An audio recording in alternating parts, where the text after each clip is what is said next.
Hey guys, I hope everybody's having a great day. If you watched the previous videos, it was a Ted Gunderson speech. He talked about a documentary that was supposed to be airing on television, and it was funded by the Discovery Channel. And this is it. It's called Conspiracy of Silence, and it describes the pedophilia and the pedophile networks that were going on, I think, in the 80s.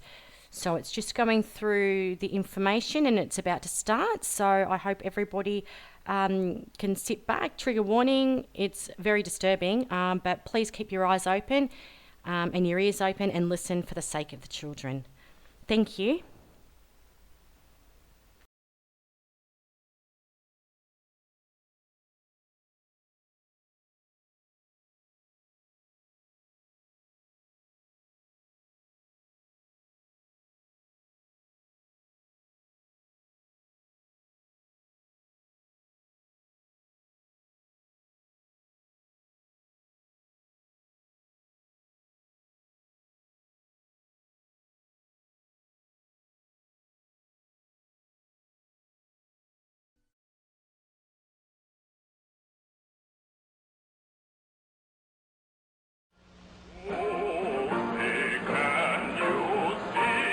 A Republican from the Midwest, Lawrence E. King, is serving a 15-year prison sentence for a multi-million-dollar fraud. But financial crime is only half the story. This is the true story of Lawrence King. It is the story of an evil at the heart of America, of a cover-up at the highest level.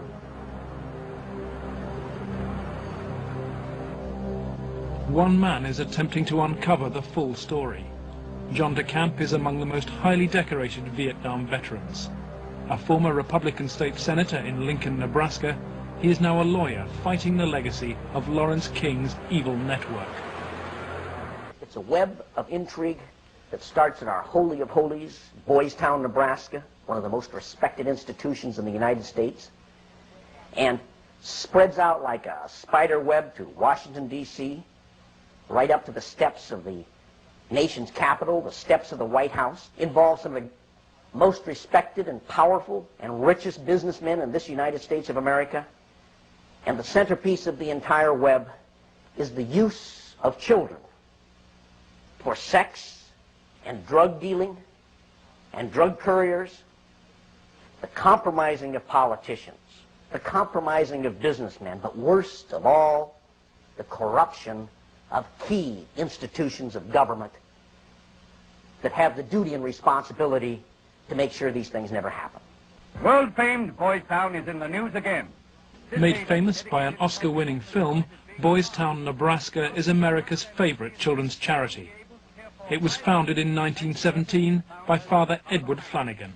The spectacle in our social life is the neglected, unwanted, and unloved boy who has become a serious problem in our society.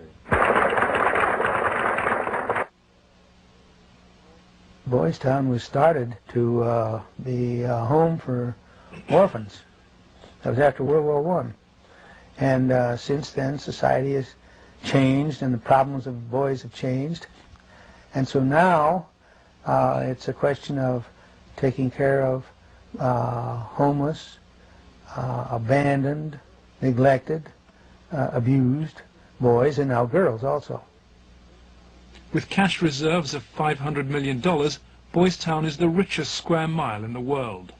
It has been granted the privileges of an incorporated town, a Catholic diocese, and a school district for 500 boys and girls. 1/3 of its annual income is raised from public donations, solicited by begging letters and promotional videos. I'm Father Val Peter, the caretaker of Father Flanagan's Stream and the executive director of Boys Town. Does Boys Town really exist, people ask me? You bet it does. Located in the heartland of America, Boys Town youth have come from many backgrounds and locales. As they graduate, they shall seek new adventures and head for different places. But always, they shall carry with them the spirit of Boys Town. If you'd like to help Boys Town, send your tax-deductible gift to Father Val Peter, Boys Town, Nebraska, 68010. Boys Town, for me, was the first thing I ever heard of when you think of institutions that you respect. Believe it or not, I was there for a while when I was a young boy. Probably worldwide, there's no institution other than Boys Town that has done so much good for so many children over such a long period of time so successfully. When an institution like that gets contaminated, purposes of abusing children instead of protecting children, then you better, if you've got any decency at all, do something about it, or at least get it cleared up. John de Camp lays the blame for the contamination of Boys Town on the one-time leader of the National Black Republican Council, Larry King. Larry King was the fastest rising black star in the entire Republican Party of the United States during all of the 1980s. And he was also one of the most evil individuals in this country in terms of being a dealer of children, in terms of being a thief, 40 million that they documented he stole, and in terms of using and compromising and corrupting one after another politicians. The base for his network was a small People's Bank in Omaha, Nebraska, the Franklin Federal Credit Union. Larry King was its general manager.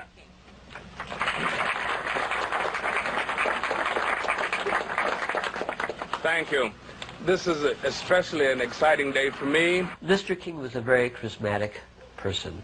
When he came to the credit union, he was brought in because the credit union was actually failing. He did everything to build the credit union. King courted the leaders of Omaha's wealthy business district. Banks, industry, and charities placed millions of dollars in King's hands. From 1979, Larry King developed close commercial ties to Boys Town, and Boys Town youngsters were sent to work for his companies. Boys Town had quite a few accounts at Franklin Credit Union. Those were considered very valuable accounts. They were handled exclusively by the bookkeeping department. But on the average of once a month or once every 2 months, we always seemed to incorporate a person from Boys Town. King used Boys Town as a source of young boys for his business and for sex and drug orgies. Paul Banassi was a victim of King's abuse. He was also sent by King to lure Boys Town youngsters off campus. We used to just drive around and go up toward the home. That's when we used to do some of the scavenger hunts with picking up some of the kids. You know, just kind of win their confidence, become friends with them for a while. Start inviting them to the parties. The kids were 10 years old or older. In 1986, King's plundering of Boys Town was reported by staff to the chief executive, Father Val Peter. Subsequent testimony proves that he carried out his own investigation, but that King's victims refused to talk. Nebraska has a very clear statute that child abuse allegations should be reported to authorities. They shouldn't be reported to the principal of a school, director of a facility. They should be reported directly to either Child Protective Services or law enforcement. An internal investigation at Boys Town would have no status. I mean, in other words, that evidence collected may be something that could augment, but it certainly could not take the place of an investigation, a criminal investigation. Could you understand why a very detailed report from a social worker employed at Boys Town, identifying children and identifying their alleged abusers, never saw the light of day? Nothing happened with that. No, I couldn't understand that, because had I known that had been, I wouldn't put up with that. But is that something like that happened? I don't know of it. Well, in retrospect, I regret having any association with Larry King. Had I known it at the time, it would never have happened. Despite the investigation, Larry King remained free to feed his pedophilic parties with child victims. But in 1988, a routine review brought the Boys Town cases to the attention of Nebraska's State Foster Care Review Board. And the information presented to the Foster Care Review Board, either via the telephone reports, the personal reports, or the reports we reviewed, Larry King's name was consistently present as someone that the youth were making allegations against. I mean, I turned that information over to authorities, and nothing happened. I would say we handed over at least a foot-high amount of material.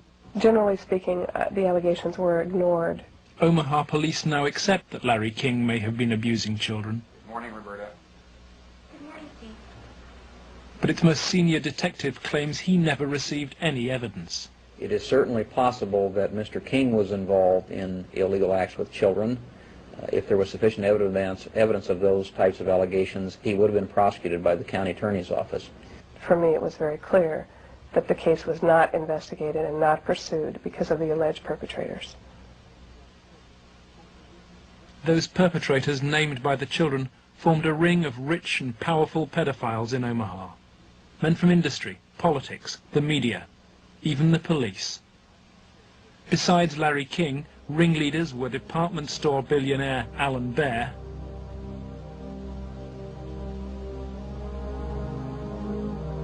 and the celebrity columnist of the Omaha World Herald newspaper, Peter Citron. With the judicial system apparently paralyzed, Larry King's political and business empire grew. He courted the Republican Party nationally and plundered Franklin's accounts to finance a luxury lifestyle of limousines, private planes and palatial homes, 3 in Omaha and 1 in Washington, D.C. Franklin's records show he spent $10 million on jewelry, flowers and private planes. And his lavish spending bought him a charmed life. Larry King was constantly heralded, cheered, applauded in the news media as the great businessman that's helping the poor people, the black community of Omaha. But King's extravagance attracted the attention of the Internal Revenue Service. As a result, on April the 11th, 1988, the Franklin Credit Union was raided and closed by the FBI. King was arrested, and a federal investigation showed he'd stolen $40 million from Franklin. But the FBI's inquiries were secret, and evidence of King's sex ring was quickly covered up. In November 1988, Nebraska's state government set up a parallel investigation into the Franklin financial collapse. A legislative committee was formed. Its chairman was the Republican head of Nebraska's banking committee, corn farmer and state senator Lawrence Schmidt. But the money trail led quickly to the original allegations of child abuse, and almost immediately anonymous threats began. I received a phone call on the floor of the legislature. The caller did not identify himself, but he said, "Lauren, you do not want to have an investigation of the Franklin Federal Credit Union." And I asked who I was speaking to, and they said, "That doesn't matter, but you shouldn't have that investigation." And I said, "Well, why not?" He said, "It will reach to the highest levels of the Republican Party." And we're both good Republicans. The night before we testified before the legislative committee, I did receive a phone call at home that said, "If you speak, you won't live to regret it." Undeterred, Schmidt's committee hired professional investigators Karen Ormiston and Gary Caradori. When we hired Mr. Caradori, I was very specific to him. I said, "We do not want you to bring to the committee rumors, innuendos, nothing that cannot be backed up with facts." I said, "Bring to the committee that which we can take to a prosecutor."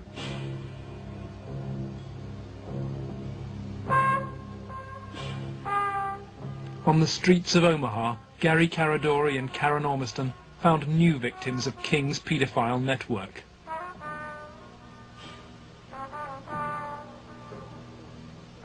Every new youngster told the same stories as those from Boys Town, covered up 3 years earlier.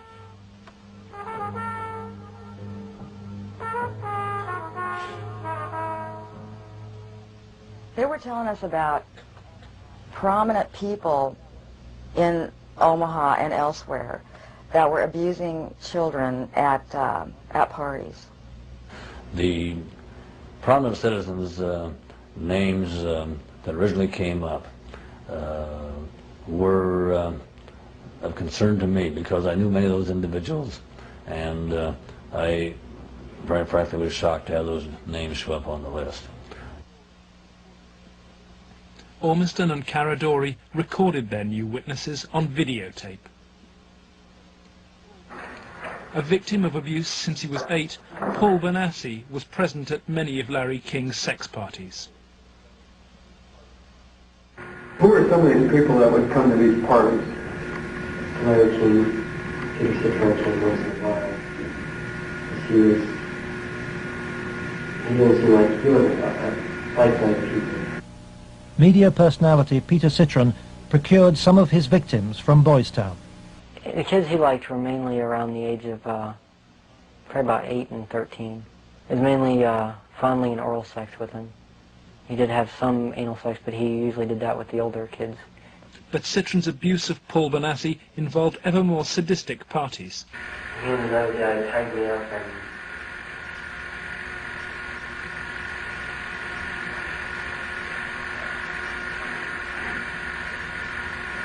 You okay? they tied me up and had some other kids perform sex on me, and they were feeding me and they burned me some cigarettes. Okay. Just take a deep breath now. Whenever you were tied up, was there anybody else present other than you, Peter Citron, and Danny King? Yes. Who was that?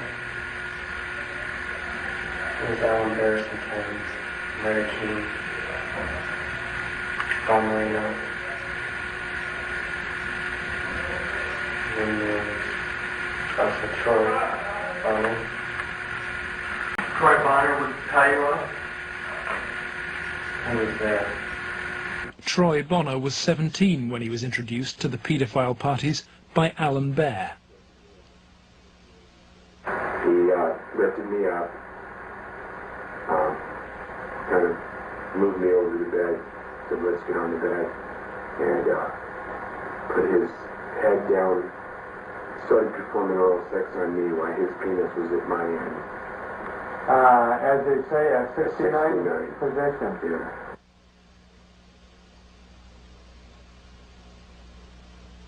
Alan Bear was a sick fuck.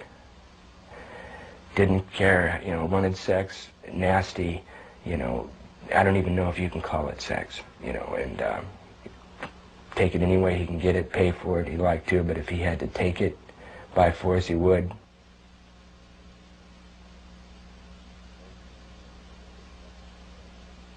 Larry King was the same kind of sick fuck Alan Bear was, except Larry King was more violent, more sure of himself, I mean, I would, see him fuck a 10-year-old boy in the ass, until he bled, and, just pull out and stop, and, push him down, and then go out and, meet with decent people. King would also provide underage girls for abuse.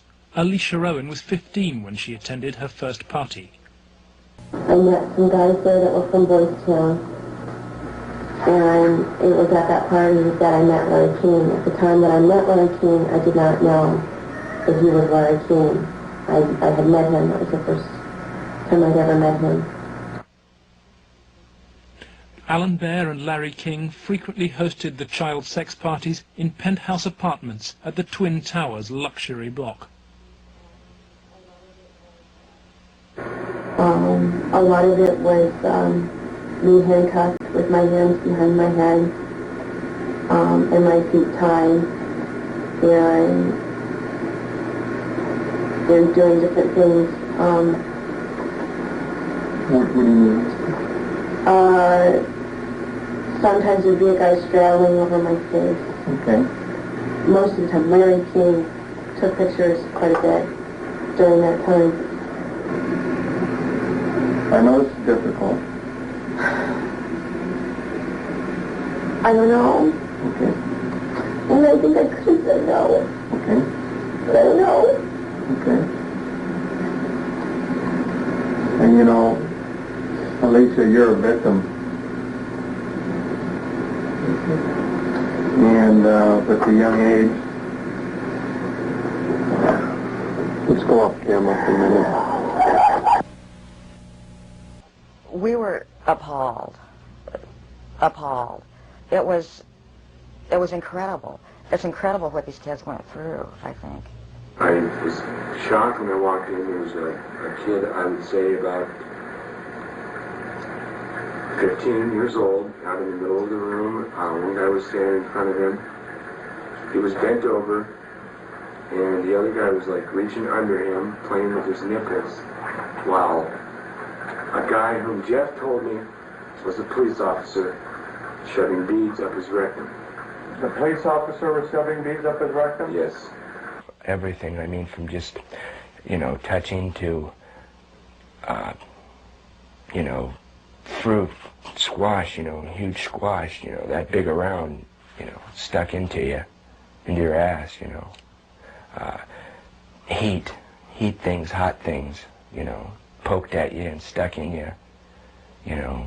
I got those scars on my arm one night at a party where Larry King was, and he had brought somebody, I don't clearly remember who it was, you know, wanted to see how strong a men we were or something, you know, and have us push our arms together.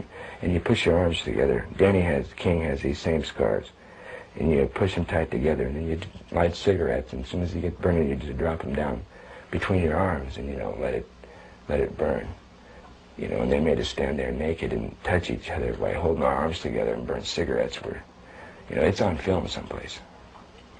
I mean, they filmed it, burning, you know. And those of us that didn't like to be involved and didn't want to be involved were threatened. Oh, so and who would do these threatening remarks? Larry King. Do you think Larry King personally did? I think he did.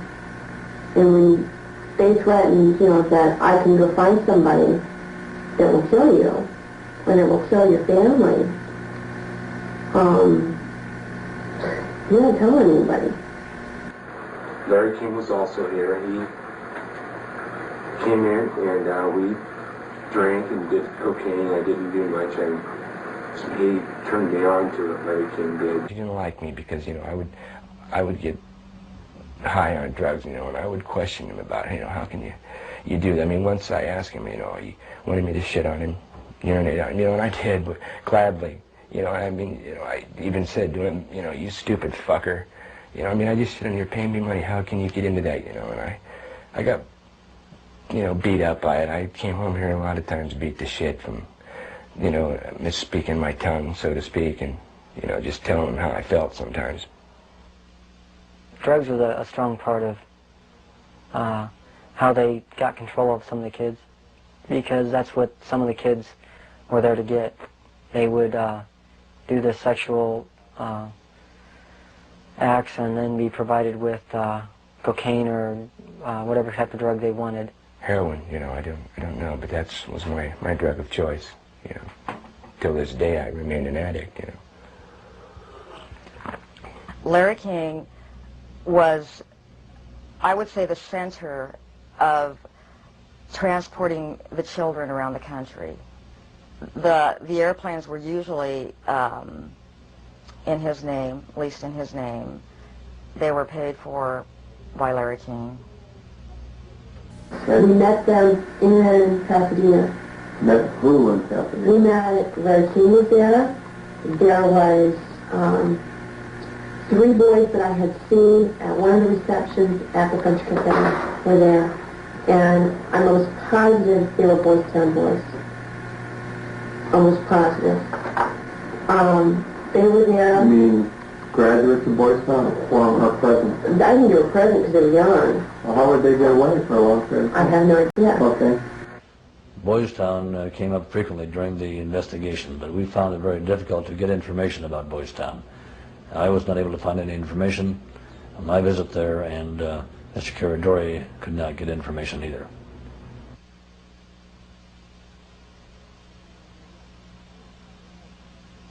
4 years on, Boys Town remains unwilling to discuss its involvement with Larry King. We asked for an interview with Chief Executive Father Val Peter, but Boys Town's public affairs officer refused. I would have to give you a flat no. I'm just going to tell you at this point that we will not participate with you. We have no interest in talking to you folks. It's something that we don't even care to delve into.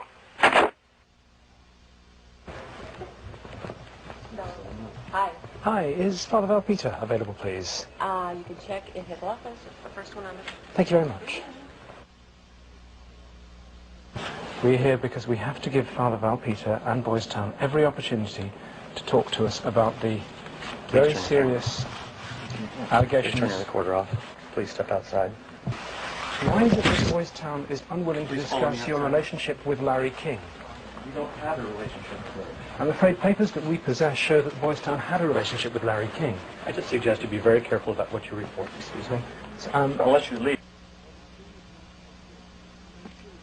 By the spring of 1989, so serious were the child abuse allegations before the Franklin Committee that its chairman, Lawrence Schmidt, sought the advice of his lawyer, John DeCamp. He told Schmidt to turn over all the evidence to the FBI. Immediately, the videotaped testimony was leaked to a hostile media. The media immediately started discrediting the witnesses. They were... The witnesses came across in the media, in the Omaha World Herald, especially, as the criminals. The last 3 victim witnesses were demolished by the press, particularly the Omaha World Herald. The paper never looked for information that would support any of the allegations.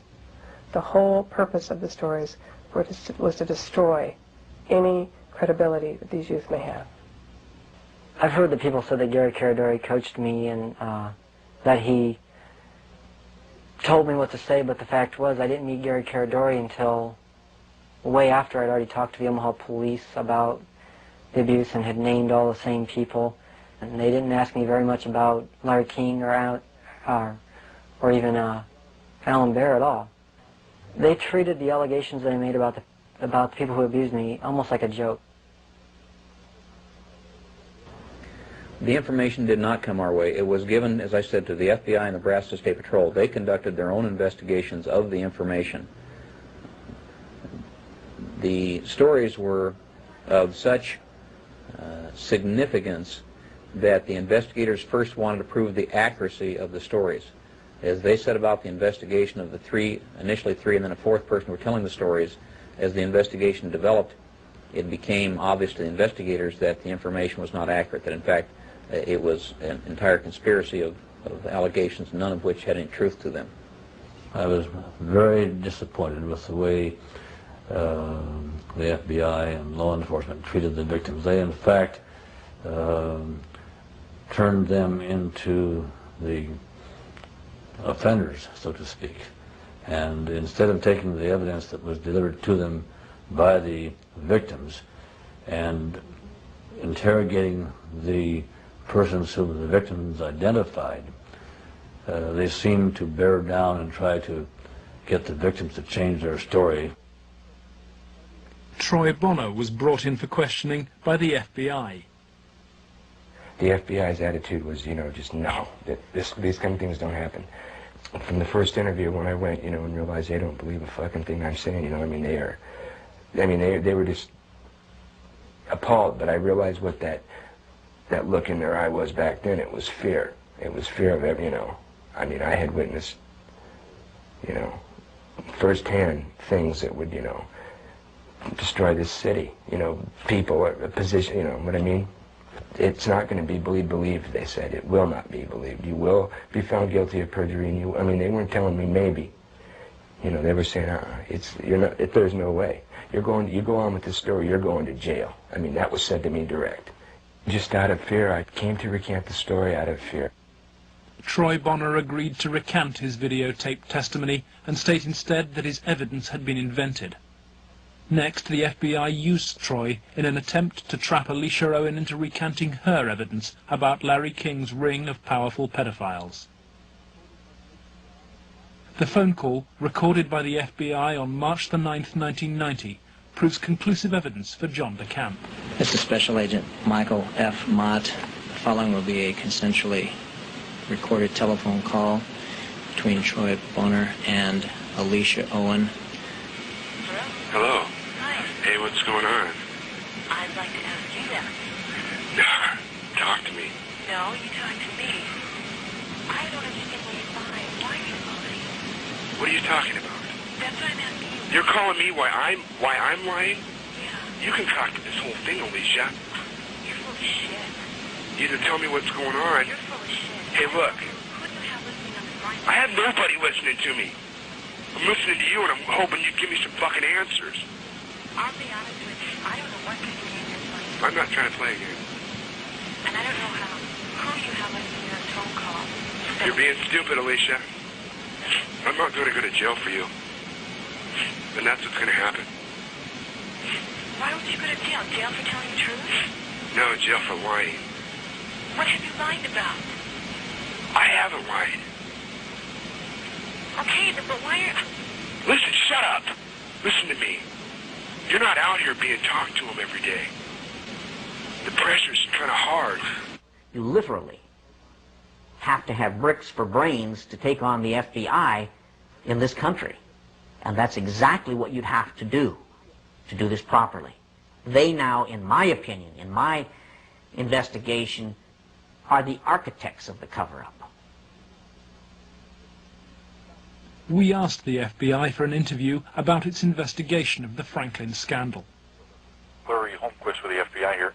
We feel it would be inappropriate for us to comment. We work this with the Omaha Police Department, and we just don't feel it would be appropriate for us to make comments.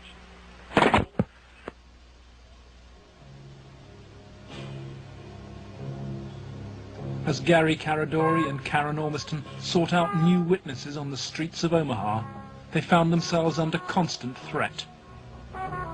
Gary was threatened several times. His vehicles were tampered with. I would think whoever tampered with them, it was a scare tactic because it was so obvious that they were being tampered with. Gary there was one piece of evidence I know he got that he even said he got one step ahead of him this time. He told us about this book. It was like addresses, telephone numbers, names. He said if they knew he had it, they'd kill him. On July the 11th, 1990, Gary Caradori and his 8-year-old son, AJ, were flying home from Chicago. They had watched the All-Stars baseball game, and Caradori had been pursuing new leads. Investigators from the National Transportation Safety Board are in Harold Cameron's cornfield trying to determine what caused this private plane to crash, killing its 2 occupants.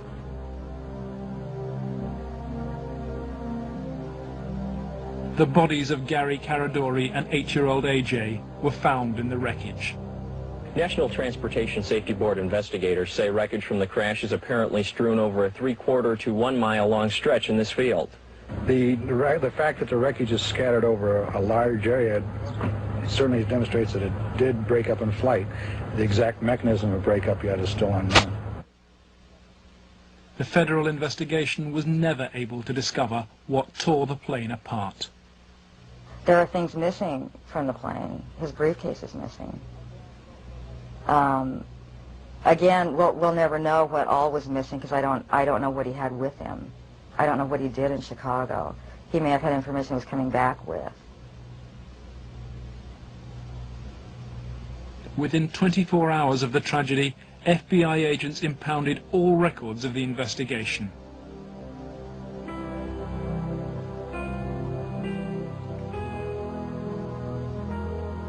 Gary's widow, Sandy, is still unable to come to terms with her loss. As a mother, I don't want to ever think that somebody murdered my child, let alone my husband. But I think if you'd ever talk to any parent, be it mother or father, who's ever lost a child, I mean, the worst thing that you can think of is that somebody would want to murder a child. I really feel that somebody killed my brother. And inside me, I know that somebody killed my brother. If somebody could help us out somewhere, somebody knows something. And may God help those who did that to him and his family.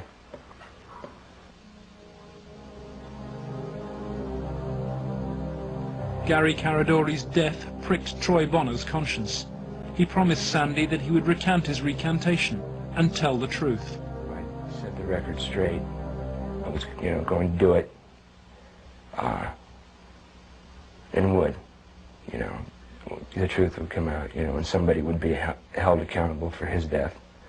And then at the funeral I had seen, FBI guys, and they looked at me. I was supposed to meet Senator Labetz and Schmidt for lunch after the funeral. And, that's when I decided, I told my mom, we're not going to do the lunch. We're going to hightail it out of Lincoln now. The effect of Gary's crash on the investigation, I think, in effect, put an end to anybody else coming forward with sensitive information like this. That's when I was finished, because I figured out if they murdered Gary and his son, there was nothing that would stop them. There was no piece of paper, there was nothing we could come up with that was going to get anything done.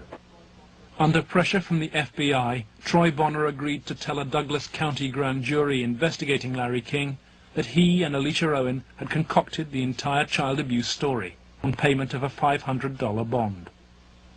Troy Bonner was to be the star witness against Alicia Owen, but he grew uneasy about maintaining what he claims were the lies fed to him by the FBI. But when his brother Sean died in an inexplicable gun accident, Troy and his family were convinced they'd been sent a warning message. And they killed him just flat out, right? Somehow, professionally, made something happen, to shut me up. The purpose of Sean's death, to instill fear, and it worked.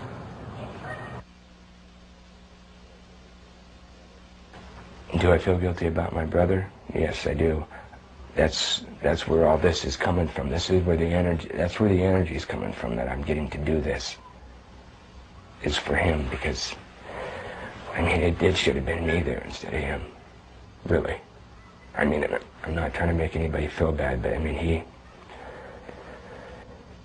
he was brilliant and innocent.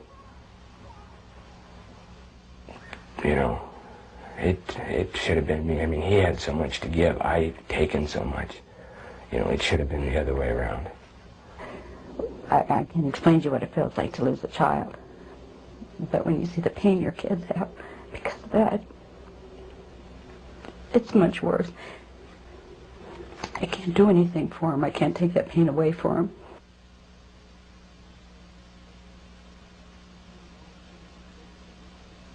Lauren Schmidt's legislative committee issued a report denouncing the grand jury. 2 months later, it was disbanded, leaving Schmidt a broken man. The message was not lost on most politicians in Nebraska. I think the message that was delivered was, if any legislative committee ever tries to conduct a thorough investigation again, the same thing will happen.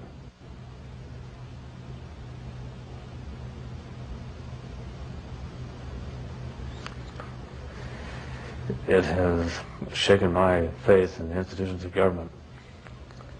I used to be a firm believer that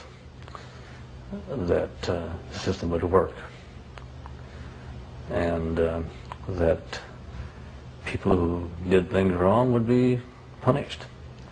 And we discovered victims who claimed to have been abused and who the grand jury acknowledged had been abused. But they did not try to find out who had abused those individuals. Instead, they convicted Alicia Owen of perjury. Indefensible from my point of view. In July 1991, Alicia Owen was convicted of perjury. Her sentence was between 9 and 25 years. I can't find a case in the history of this country where some kid got sentenced to 25 or 30 years in prison for something like this. If you were going to pick a what I call a tell sign, something that says something fishy about the whole thing, it was in the sentencing itself. For some reason, they had to send a signal to every kid who was a potential witness. My opinion again. A signal so loud and clear, if you dare to come forward, if you dare to talk, watch what happens. 3 months later, Larry King was jailed for the $40 million fraud. He was given a 15-year sentence, 10 years less than Alicia Owen. John DeCamp is now the only man fighting to help Larry King's victims. He has become the lawyer for Paul Benassi and Alicia Owen. I live in Nebraska. Hell, I was born here, raised here. I have 4 kids growing up here. Like it or not, it's my heritage, you know. Well, if it's a dirty cesspool that I got to live in or look back on that I left, that ain't good. The real cost, if I were going to say to my family, has been the fear and intimidation it's put in some of the kids. A couple of the kids are really, really frightened and really had some sleeping problems over it, you know, here, this or that. So that's been the real concern I've had. In the face of mysterious threats, John has turned for advice to his friend and one-time boss, former head of the CIA, Bill Colby. Old Bill Colby told me better than anything. The one thing that the bad people can't afford is publicity, and knocking you off right now or doing something obvious to one of your kids would bring them more trouble than it's worth.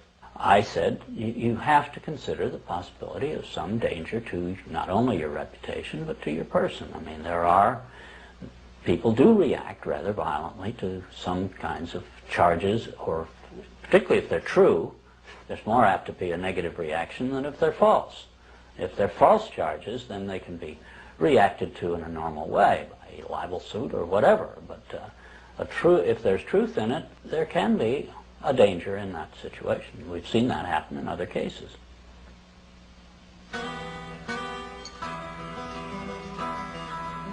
John DeCamp has arranged to meet Troy Bonner, the young man he sees as the key to the cover-up. He's in great danger. The reason is he carries the secret, so to speak. He served his purpose for the FBI and others by committing the lies that put the seal on the cover-up.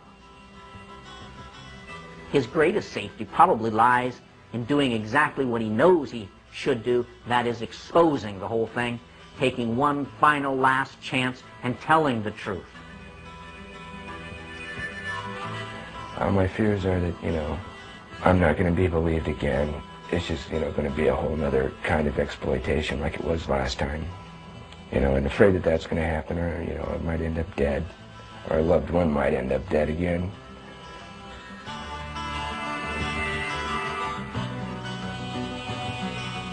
I want this to go forward and have something done so that all those other kids who a lot worse, more worse things have happened to can come forward and see that action can be taken, because there are a lot of other kids out there that, things happen to them that, a lot worse than happened to me.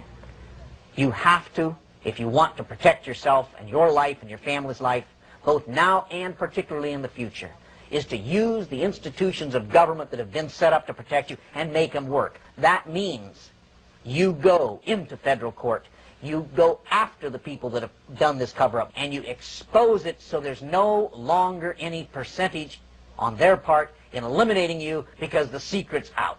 That's why we're here today, to let it out. I have no doubt that he's now telling the truth, number one, and number two, that he originally told the truth. Potentially, they could decide to charge him with perjury, because now he is telling that they forced me to lie. I did lie at Alicia's trial. I did lie before the grand jury. I did it because the authorities were forcing me to do it, and I was scared for my family. My brother had been killed when I tried to back out the one time. Potentially, they could charge him with perjury this time. Alicia Owen is out of prison and on bail, while DeCamp appeals against her perjury conviction. As he prepares for a court hearing, new evidence of the cover-up emerges. And once again, it involves Troy Bonner's evidence. The tapes that were shown to the grand jury had been edited, everything that matched Troy's statement Shown. that matched mine 'Cause I know it's was raised- edited out. And I think maybe one of the things we want to do is show the judge specifically how, where these, little 5-minute segments of, look, this tape says this, and then show him it isn't in this tape, and this is the tape the grand jury saw. I'm going to attempt to get these tapes, and we'll see what happens next. But to obtain the evidence, DeCamp must approach some of the very officials he believes were involved in the cover-up, the county attorney's office which ran the grand jury. In the good old Alicia Olin case, 127-194, I'm trying to get the evidence, the tapes and the transcripts of Troy and Danny, Troy Boner. It might be downstairs. We'll get that up here once. Yeah. I think there's 2 tapes. There should be, as I understand, and the transcript of them. But if I could get them, I could start reviewing and figure out maybe a little bit on what's happening on some things. It's up at the county attorneys. They have all the bills up there. Robert, let me guess, Robert Siegler has them. Robert Siegler is the prosecuting attorney fighting to send Alicia Owen back to prison. After lengthy negotiations, DeCamp emerges with the tapes the grand jury never saw. I went with $4,000. I bought $4,000 of cocaine. Okay, and what airline? I flew out of American. Okay, and did you go direct? No, there was a stopover in Denver. No, it was a stopover in Dallas-Fort Worth. So you went from where to where to where? I went from Omaha to Dallas-Fort Worth, like an hour, and then a big plane from Dallas to Los Angeles. Right. Did anybody go with you? Alicia Owen. If this indeed were left out of the grand jury proceedings, then I am totally shocked and angry beyond words. Here it is, so to speak, the smoking gun that they could go out and verify, the corroboration. In other words, the linkage to King that was denied. Cover-up. Organized, planned, deliberate cover-up. The courthouse, Wahoo, Nebraska. The hearings begin.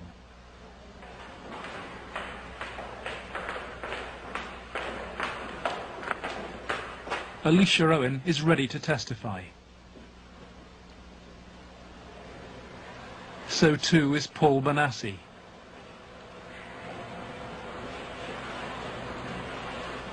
But there is no sign of Troy Bonner.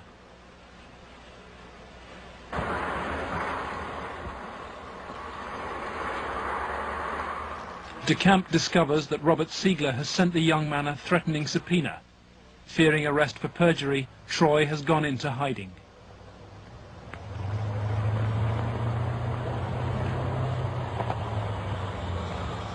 Let's try and subpoena him with those guys. Is Troy okay? Yeah, he's okay. They're just not going to have him testify until after he does. Okay, Troy's not here. Where's Alicia? No. She's there. In court, DeCamp successfully pleads for another adjournment. The county attorney's office begins to search for Troy Bonner, but Robert Siegler won't say why. I'll ask you whether you're about to charge Troy Bonner with perjury. Oh, no. Why no comment, Mr. Siegler? You're a public official, aren't you? Mr. Siegler, is it true you are about to charge Troy Bonner with perjury? No comment. Mr. Siegler, if you do not charge Troy Bonner with perjury, does that mean you accept what he's saying is true? No comment. Why are you trying to have Troy Bonner summoned to this hearing, Mr. Siegler? No comment. Why no comment, Mr. Siegler? No comment. Every victim witness who stepped forward in any way, or even was a potential witness that somebody heard about, has either been killed, put in jail under some theory or other, terrified or run out of the state, discredited. Every perpetrator, even the convicted ones, have been treated as conquering heroes. Obviously, the FBI was protecting something a lot more significant than a bunch of old pedophiles having improper relations with little boys. They were protecting something a lot more significant than a bunch of drug peddlers. They were protecting, in my opinion,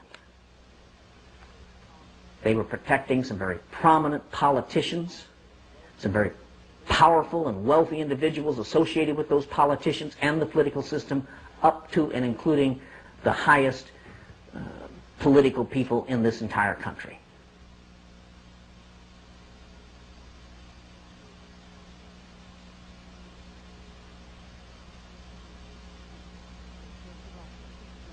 In search of answers, John DeCamp goes to Washington to investigate Larry King's powerful connections in the nation's capital. Paul Benassi has come too. Larry King threw child sex parties at his $5,000 a month Washington house. Paul Benassi was one of the victims.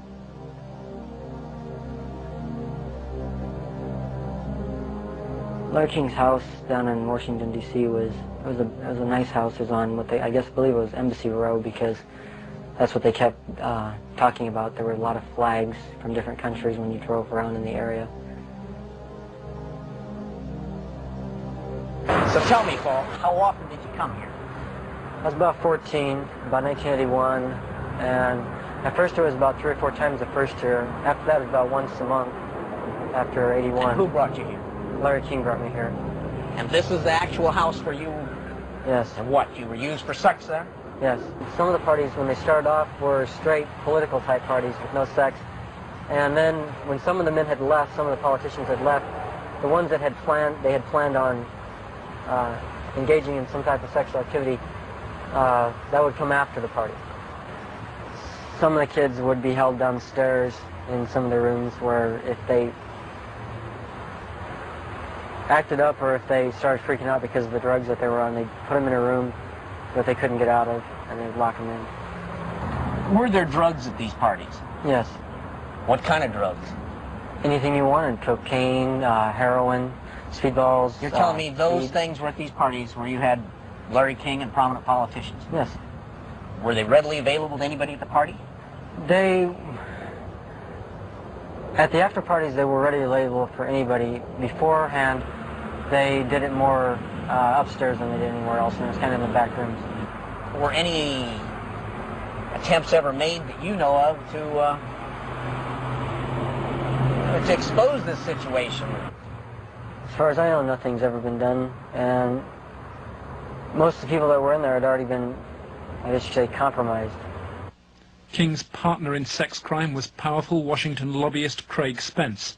He took youngsters like Benassi on midnight tours of the White House. So you were in the White House then? Yes. And how did you gain access? Well, I came down with Larry King, but Craig Spence was the one that arranged the trip for us. And it was kind of a gift for our services that we were doing. How many times were you on this kind of a trip? I came to it on 2 times. 2 times. And were you used for sex on those occasions? Not until after we left. After you left the White House? Yes. What time of night? It was usually around midnight.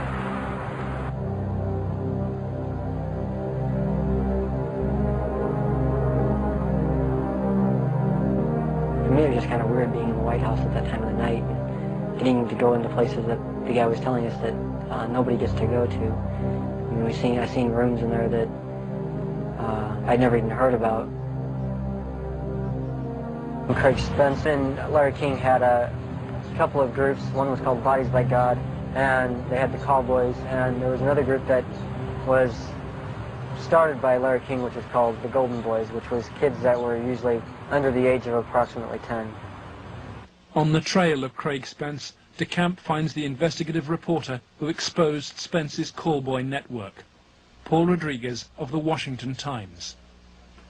We had uncovered a series of allegations from some minors that led me to a callboy operation here in Washington.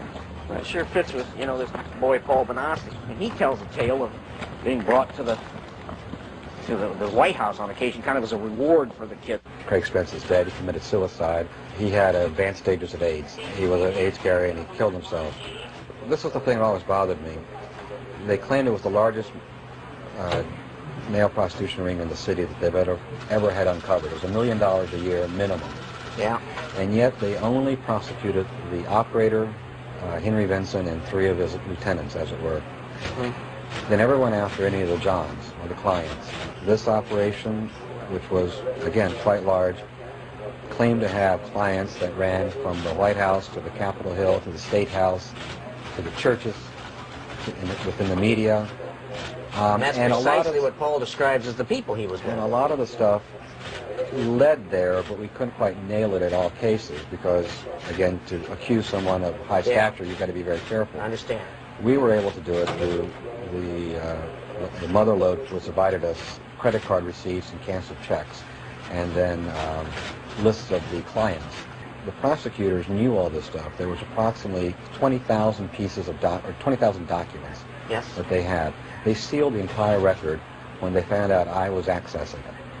They required consent agreements from all the lawyers, all the clients, all the relatives of all the clients, all the hookers, including the clients themselves. Which means you can never gain access. They sealed them by court order.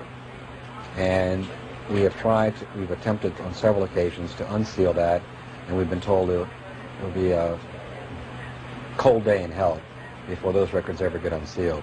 And it makes me wonder what's in those records. Yeah. The Attorney General is now involved. Bill Colby has passed DeCamp's evidence to a senior lawyer in the Justice Department. He did say that the Attorney General's office would be very sensitive to any charges of abuse of children, that this was a matter of considerable priority to the department, that this sort of thing not take place, and that they would assign an officer to look into the case. For John DeCamp, the story of Larry King's corrupt empire holds a dire warning for America. If you can control about 3 or 4 key elements, you can totally own a state. You can make right wrong. You can make truth falsehood, falsehood truth.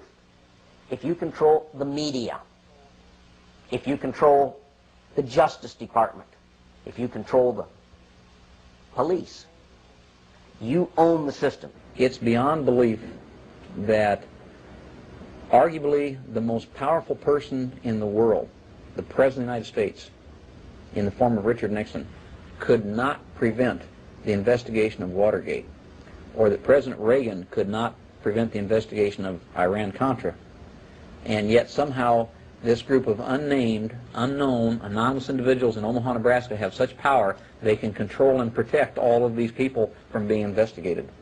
Those allegations are ridiculous. Well, first of all, Nixon did cover up Watergate, number one. Bush did cover up Iran-Contra, at least officially. And Omaha has successfully covered up this situation. In each case, it was the press that exposed the problem. It wasn't institutions of government. They had been corrupted. They had been compromised. They were the ones doing the cover-up.